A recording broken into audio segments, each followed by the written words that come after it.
Morning they discharged me from that facility. The air smelled like cut grass and gasoline and freedom all at once.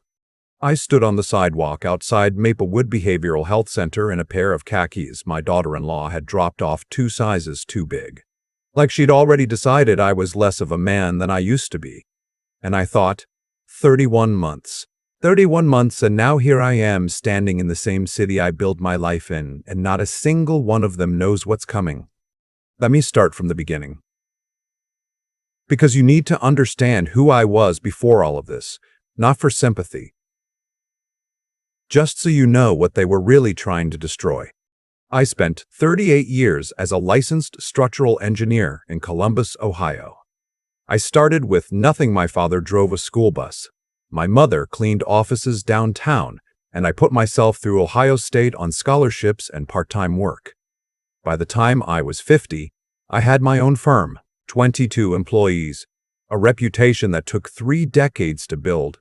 My name was on bridges, on overpasses, on the kind of infrastructure that people drive across every single day without ever thinking about who made sure it wouldn't fall. My wife, Margaret, died 11 years ago. Breast cancer. We've been married 34 years. After she passed, my son, our only child, became everything to me. He was 32 at the time, already working at the firm, already good at the work. I was proud of him in a way that probably made me blind to things I should have seen more clearly. His name is Douglas, and for a long time I thought I knew him. He married a woman named Cynthia 4 years after his mother died. I tried to love her. I genuinely tried. She was polished in the way that certain people are polished smooth surface, nothing underneath. She smiled at all the right moments and called me Dad in a voice that always felt just slightly off, like a song played in the wrong key. But Douglas adored her, and she made him happy. And I told myself that was what mattered. The first sign that something was wrong came about 2 years into their marriage. I noticed money moving in the firm's accounts. Small amounts at first. Vendor payments that didn't quite match invoices. A consulting contract I didn't recognize. I brought it up to Douglas casually, over lunch, the way you do when you're still operating under the assumption that the people you love are fundamentally good.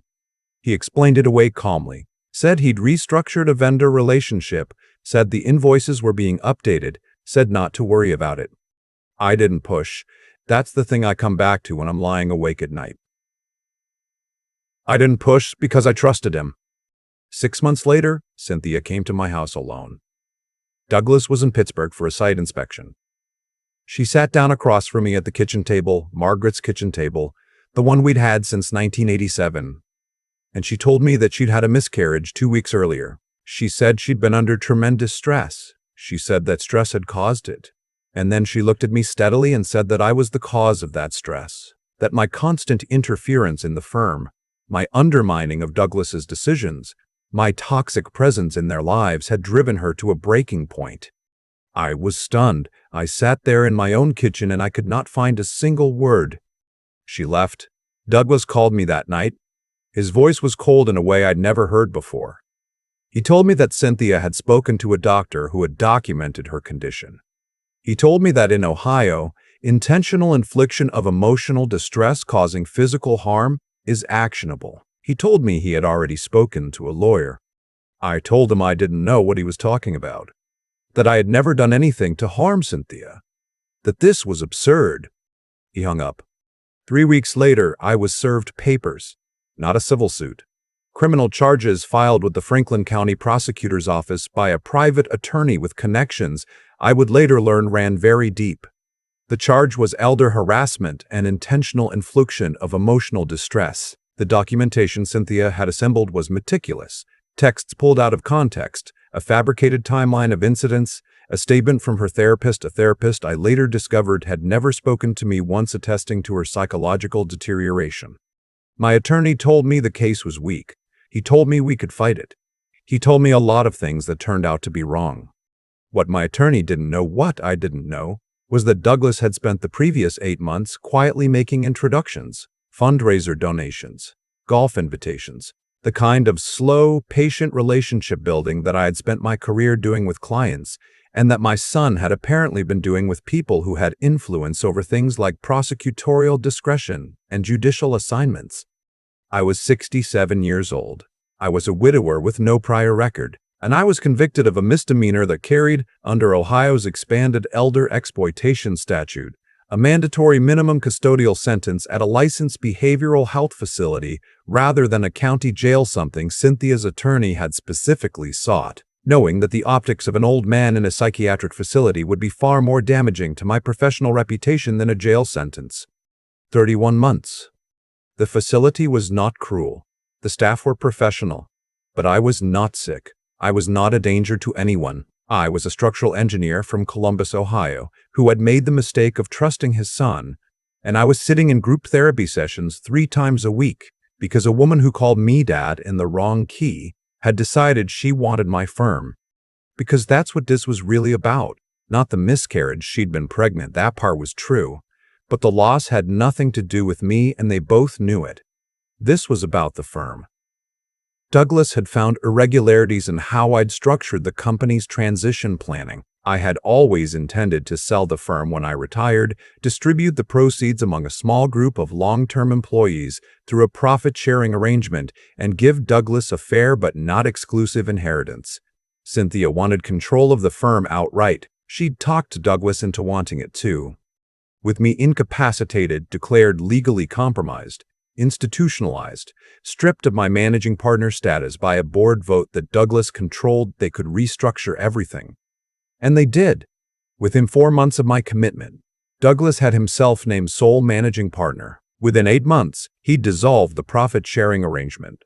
Within a year, he was in conversations with a private equity firm about a sale that would net him and Cynthia somewhere between $4 and $6 million. What they didn't know was that I had a very good accountant named Fred. Fred Ostrowski had done my personal taxes for 22 years. He was not glamorous. He wore the same 3 ties on rotation and kept a bowl of butterscotch candies on his desk that I don't think anyone ever actually ate. But Fred was methodical in the way that only truly careful people are. And 18 months before any of this happened, he had flagged the same vendor irregularities I'd noticed and gone several steps further. He'd documented everything: dates, amounts, the shell company Cynthia had set up in her maiden name to receive payments, the subcontractor invoices that had been inflated by 30% and the difference siphoned sideways. Fred had brought it to me. I had told him to keep the documentation somewhere safe and say nothing while I figured out how to approach Douglas. I'd been trying to protect my son. I'd been giving him time to come clean on his own. After I was committed, Fred kept the documentation. He didn't go to the authorities immediately. He came to see me at the facility first.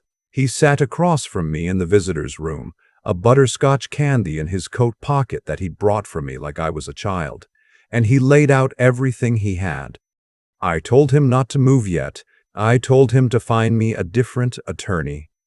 Her name is Susan Calloway, and she is the kind of lawyer who does not raise her voice and does not need to. She took my case on contingency after reading Fred's documentation for 45 minutes. She filed the appeal on grounds of prosecutorial misconduct and fabricated evidence. She subpoenaed the therapist's records. She deposed Cynthia's original attorney. And while all of that worked its way through the system slowly, the way the legal system always moves, she simultaneously filed a civil complaint with the Ohio Division of Securities regarding the unauthorized restructuring of the firm's profit-sharing arrangement, which, as it turned out, violated 3 separate sections of the employee benefit plan documents I had filed when I established it. I was discharged from Maplewood on a Tuesday in October. Susan had timed it carefully. The civil complaint had already been filed. The criminal appeal had already been granted a hearing date, and a reporter from the Columbus Dispatch who covered white-collar crime had already received a carefully prepared background briefing off the record from someone whose name I have agreed never to share. I did not call Douglas when I got out. I did not call Cynthia. I called Fred.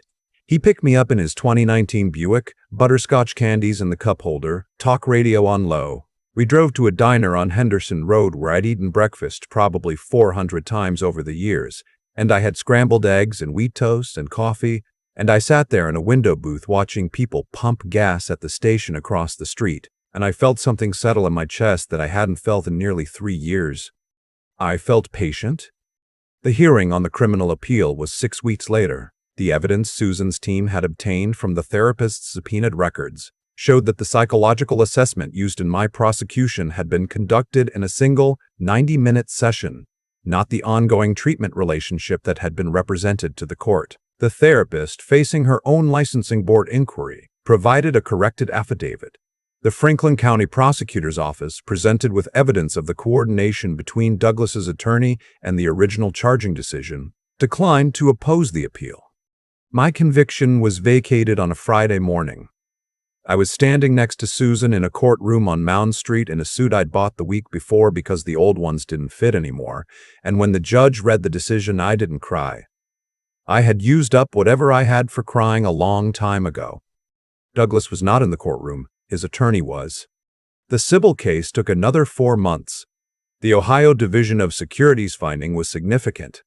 Douglas had restructured the profit-sharing plan without the required consent of the named beneficiaries, which included 3 employees who had been with the firm since the 1990s. Those 3 employees, when contacted by Susan's office, had no idea their benefits had been dissolved. They retained their own counsel. The private equity sale collapsed when the buyer's due diligence team discovered the active regulatory complaint. The firm, mid-process, had no deal, a fractured management structure, and a securities division flag on its record. Cynthia filed for divorce from Douglas 4 months after the sale fell apart. She retained a different attorney and tried to negotiate a separation agreement that would give her a portion of whatever the firm might eventually sell for. Douglas, who had leveraged his personal assets to fund the legal campaign against me, was in a substantially worse financial position than she'd anticipated. The divorce was not friendly. I did not watch any of this with satisfaction exactly. That's not quite the right word. What I felt was more like the particular quiet that comes after a very long storm. The kind where the air is still wet and everything is a little broken, but the sky is finally clear. The 3 long-term employees settled their benefit claim. The firm's new managing partner, appointed by the remaining board members, none of whom were Douglas, contacted me about a consultancy arrangement. I declined. I was done with the firm. I had built it, and I was done with it.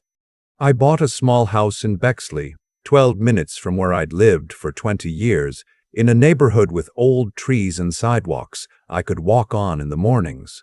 I got a dog, a 7-year-old beagle named Hector, that I adopted from the Franklin County shelter because I figured we were both at an age where we understood each other. I started doing pro bono structural consulting for a nonprofit that helps low-income homeowners with safety repairs. It's not glamorous work. I drive out to houses in Franklinton and Linden, and I look at foundations and load-bearing walls, and I write reports that help people stay in their homes. It is, I think, the best work I have ever done. Douglas called me once, about 8 months after the divorce was finalized. I saw his name on my phone and I stood in my kitchen. A different kitchen now. Smaller, with a window that looks out at the backyard where Hector sleeps in a patch of afternoon sun. And I let it ring. I didn't block his number. I didn't pick up. I just stood there and let it ring. And then I went back to the book I was reading. I don't know what I would say to him. Maybe nothing. Maybe there isn't a version of that conversation that helps either of us. He was my son, and I loved him, and he chose to do what he did, and I spent 31 months in a facility I did not belong in while he restructured everything I built. Those things are all simultaneously true, and I am 69 years old, and I have learned that some things don't resolve. They just become part of the landscape you carry. What I know is this: I did not break. I did not become bitter, though I had every right to. I did not stop being who I was. I waited, and I trusted the right people, and I let the truth do what truth eventually does when you give it enough room. The cut grass and the gasoline and the October air on that Tuesday morning when I walked out of Maplewood. I still think about that sometimes. The way it smelled like something beginning rather than something ending. Maybe that's the most accurate thing I can tell you. It was a beginning. 31 months of being erased, and then a Tuesday morning, and then the slow, quiet work of becoming myself again. Hector is asleep on the couch right now. It's raining outside. I made coffee an hour ago and it's gone cold. Tomorrow morning, I'm driving out to Franklinton to look at a foundation that's been giving a family trouble for 2 years, and I'll write them a report, and it will be honest, and it will help. That's enough. After everything, that is more than enough. There's a butterscotch candy sitting on my kitchen counter right now. Fred brought a handful the last time he stopped by, same as always. I look at it sometimes and think about how the most important things in my life over the past 3 years weren't dramatic. They were quiet. A careful man with a bowl of candies who kept records nobody asked him to keep. A lawyer who read a folder for 45 minutes and decided the truth was worth her time. A beagle at a shelter who needed a home about as much as I needed a reason to get up in the morning. I used to think that what happened to me was mainly a story about betrayal. About Douglas and Cynthia and what greed does to people when they let it run unchecked. And it is that. Partly. What they did was wrong, not complicated. Wrong, not understandable in context wrong, just wrong. And the consequences that came back to them were the direct result of choices they made freely. I don't need to dress that up in anything. Actions move in directions, and eventually those directions arrive somewhere. Theirs arrived at a collapsed sale, a fractured marriage, and a firm they no longer control. That's not fate. That's arithmetic. But I've been sitting with something else lately, something that took me longer to see clearly. The thing that actually saved me wasn't the legal case. It was the 38 years before the legal case, the decades I spent doing honest work, building real relationships, keeping my word on jobs where no one would have noticed if I'd cut corners. Fred kept those records because he trusted me. Susan took my case because the documentation was clean. The employees who came forward did so because they remembered what the firm was like when I ran it. None of that happens if I'd spent my career being someone different. That's the part I want to say out loud because I don't think it gets said enough. Integrity isn't a strategy. You don't build it because it pays off. You build it because it's the right way to move through the world, and then sometimes, not always, but sometimes, it turns out to be the only thing standing between you and complete destruction. And then there's what it took to survive 31 months in a place I didn't belong. Not rage, not plotting, patience. The discipline to trust Susan's timeline when every instinct I had wanted to move faster. The mental toughness to sit in group therapy sessions 3 times a week and keep my head clear and my thinking straight. Some mornings that was the hardest thing I'd ever done. Harder than any deadline, any difficult client, any failed bid. Just staying sharp. Staying myself. Not letting what they'd done to me rewrite who I was. I'm 69 years old. I have a dog and a small house in Bexley and the foundation inspection in Franklinton tomorrow morning. I am not the man I was before all of this. I think I'm actually a clearer version of him, which is something I couldn't have predicted. What Douglas and Cynthia tried to erase turned out to be harder to erase than they'd calculated. Not because I'm exceptional, because the things that matter. Showing up honestly, thinking carefully, holding on when holding on is the only move you've got. Those things compound over time the same way everything else does. The coffee's cold again. Hector's snoring on the couch.